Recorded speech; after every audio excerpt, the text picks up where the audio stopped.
We've heard about the amazing contributions of the modest 1-meter-sized telescope that's in the Kepler satellite. But I want to summarize what we've now learned about habitable worlds from Kepler and from the radial velocity surveys.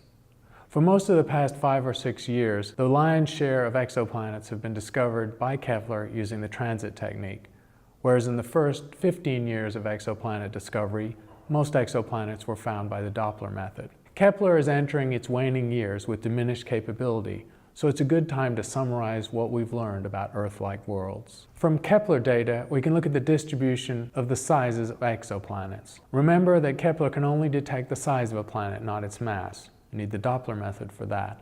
The distribution shows that the typical exoplanet is something larger than the Earth, but smaller than Neptune.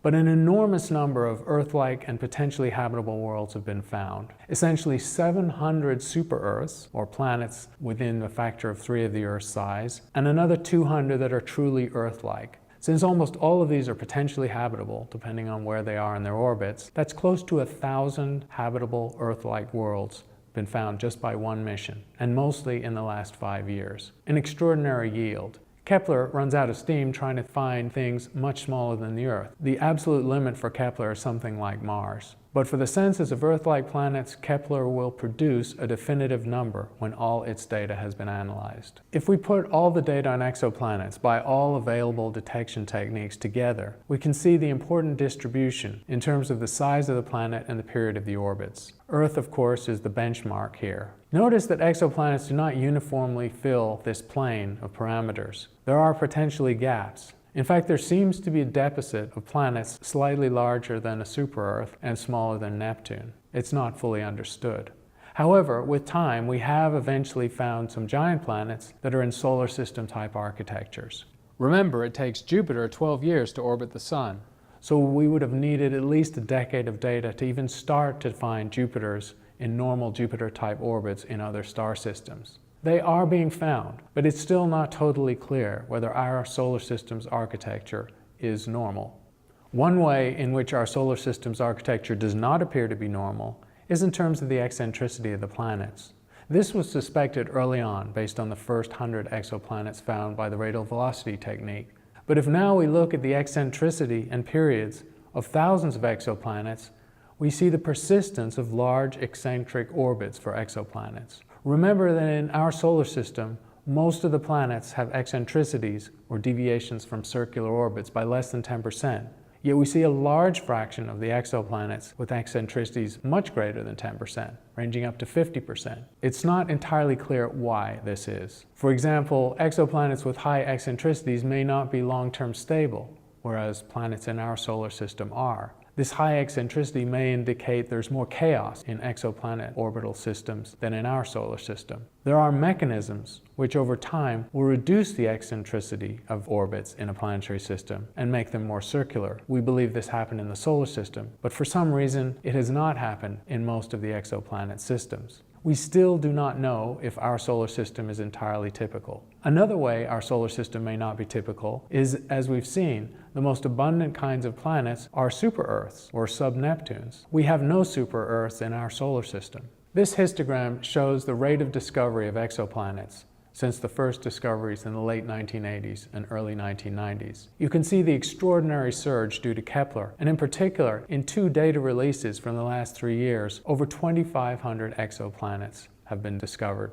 and publicized. Kepler talks about exoplanet candidates to be conservative and cautious, but when they're followed up, essentially 95% of exoplanet candidates from Kepler turn out to be real. So the overall census of exoplanets now stands at over 5,000. Kepler has an upside and a downside. The upside is the extraordinary efficiency of this very simple mission with a relatively small telescope. The downside, however, is because of the size of the CCD, Kepler was constrained to look at a small field of view to get enough stars in it to find exoplanets. And that means that most of the stars in the Kepler field are quite faint, 14th to 16th magnitude. That's a factor of 10,000 times fainter than you can see with the naked eye. And that means, in turn, that most of the exoplanets found by Kepler are quite remote, usually distances of several hundred light years and often several thousand light years. So, following up those exoplanets, for example, to measure their mass by the Doppler method, is really difficult and requires large ground-based telescopes. This has been a problem that is finally being addressed with the TESS satellite, which will launch in 2017. TESS is designed to complement Kepler by looking at nearby exoplanets over a very large part of the sky,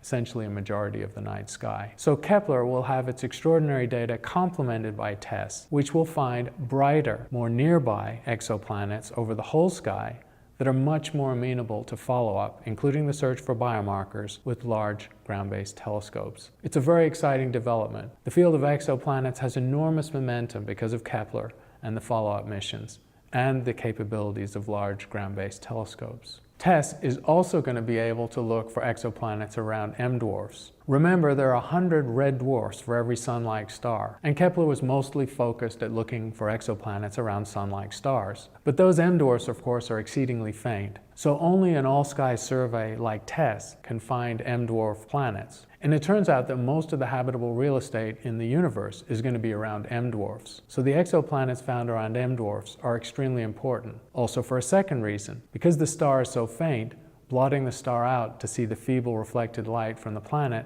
will be easier with ground-based telescopes. We can anticipate a lot of exciting results in the next 5 to 10 years as TESS does its work and as the James Webb Space Telescope starts to follow up the best exoplanet candidates, in particular the Earth-like ones. Here we see a distribution of habitable exoplanets, and the dark green zone indicates a conservative habitable zone, simply indicated by the range of distances from a star where water can be liquid on the surface of a terrestrial planet. But of course, most Earth-like planets or super-Earths will have atmospheres, and those atmospheres will contain gases that may be greenhouse gases, like carbon dioxide or methane. So planetary atmosphere models are used to expand the habitable zone, and the pale green boundaries in this diagram show the expanded habitable zone based on the presence of greenhouse gases. Overall, it looks like we have several hundred potentially habitable Earth-like planets available after looking for 10 years and from a total inventory of 5,000 exoplanets. These are the prime targets for follow-up in the search for biomarkers. Here are pictures,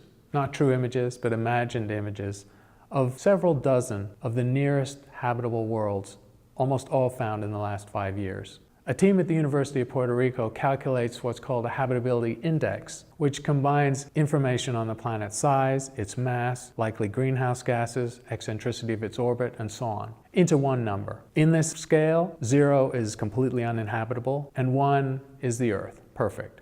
On this scale, Mars has a habitability index of 0.64. Most of the exoplanets you see in this diagram have habitability indexes larger than 0.64, in the range 0.7 to 0.8. Not as habitable as the Earth, but more habitable than Mars, which we think may indeed still sustain life under its crust. It's important to recognize that even with 5,000 exoplanets, and us well into the third decade of exoplanet discovery, this is still a young subject. We know of many habitable worlds, but we have not yet detected a single exomoon. And remember, in our consideration of the solar system, we realized that the cryogenic biosphere, places that are quite remote from the sun, where water may be kept liquid under the surface of a giant moon, of a giant planet, presents an enormous potential for life in the universe. Exomoons are just beyond the range of detectability, although several groups are trying to use Kepler data to find them. There's a third category of potentially habitable exoplanets of which we know nothing.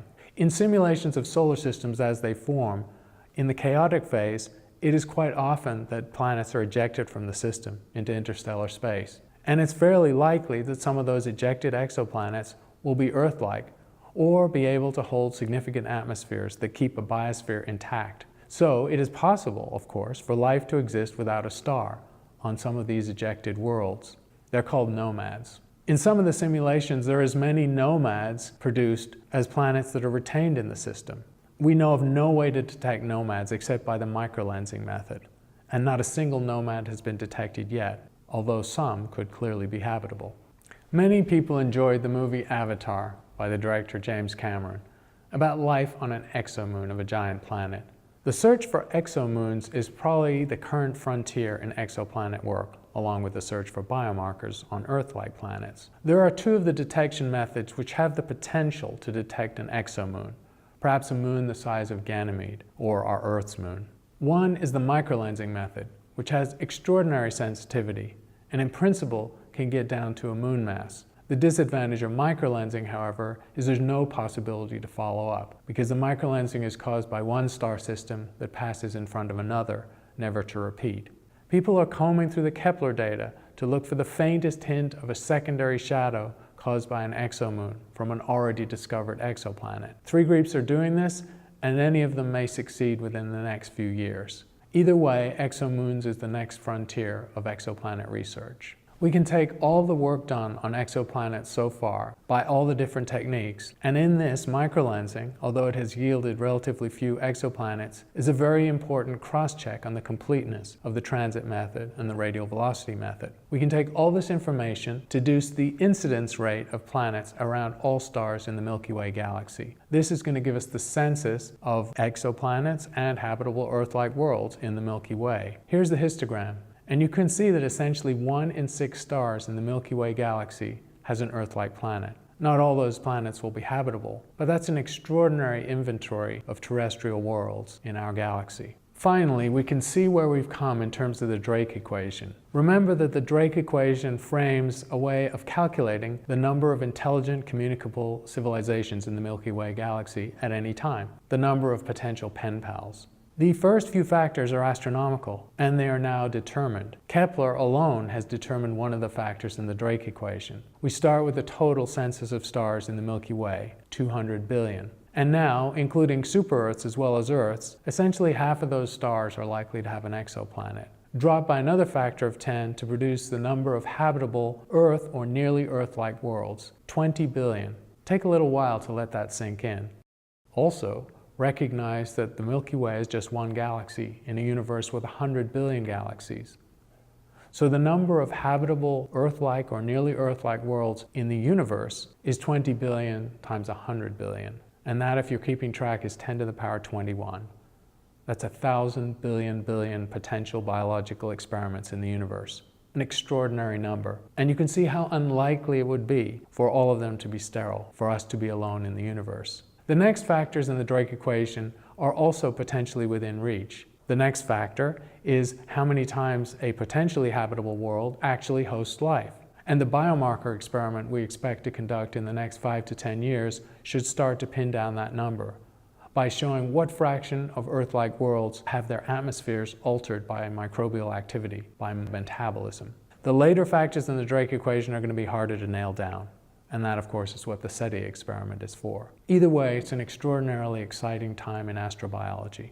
In little more than 2 decades, we've gone from a situation of complete ignorance about exoplanets to a census of over 5,000, including several hundred habitable Earth-like worlds. This extraordinary success is largely due to the Kepler satellite, but other missions are planned, and large ground-based telescopes are hoping to do the biomarker experiment. We could put a number on the Earth-like habitable worlds in the Milky Way galaxy, and it's an extraordinary number, 20 billion.